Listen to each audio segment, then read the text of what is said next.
po. Magandang hapon po. Ito pala yung ginawa ko 2 days. So, I create the um, wall clouds. No? Kung sa iba namang content is ceiling clouds. So, yung ginamit kong mga materials is um, bedsheet sa atin naman. Tapos, sa ibang bansa is may ginagamit silang polyester. So, um, wala akong polyester. So, meron namang mga bedsheet, no? O kung tawagin natin is mga yung kahit makapal siya, no? Makapal siya, tapos para siyang cotton din. Unlike na um, gagamit tayo ng cotton, so mas mahal, mas magastos kung gagamit tayo ng cotton. So, iniles ko yung cotton, imbis cotton yung gamitin natin. So, I make it bed sheets, no, inside. So, yung mga bed sheets natin is may mga parang cotton, no. So, may dalawang klase yan sa ano, may nakalimutan ko yung isa, basta yung isa is polyester. Polyester yung isa, yung yung makapal, tapos parang nylon siya, hawakan. So, ito yung ginawa ko. So, ayan. So, mas maganda kung gagamit tayo ng LED with remote, no? Kasi may mga lights na walang remote, like Christmas light, fairy light. Pero mas maganda gamitin yung mga LED or strip lights para makapili tayo ng kulay. So, ngayon, subukan natin red.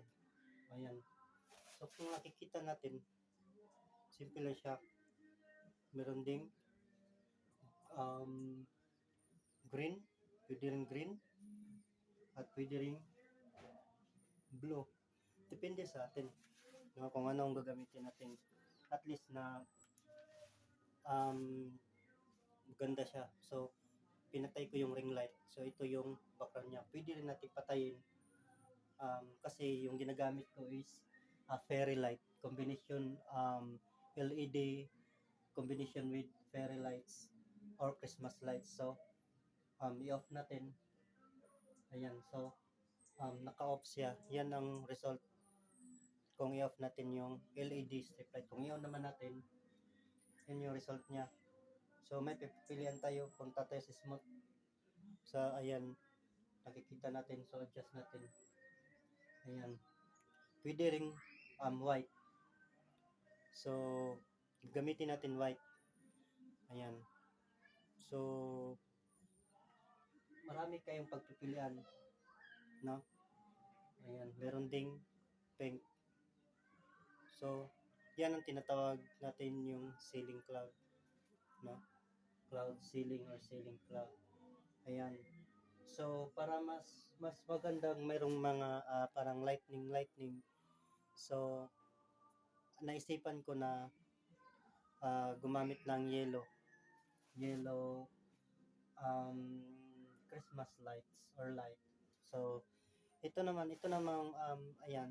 So, ginawa ko yan, discoable yan. So, para may iba naman, like parang araw siya tingnan kasi silaw, no? Dinagdagan ko na lang ng polyester or yung cotton na from bedsheet. So, ayan. So, thank you for watching my DIY, guys, and I hope na nagustuhan niyo po. At ito, wala akong gastos nito kasi may mga used bedsheet naman, no? May mga ginamit na itinapon, so kinuha ko.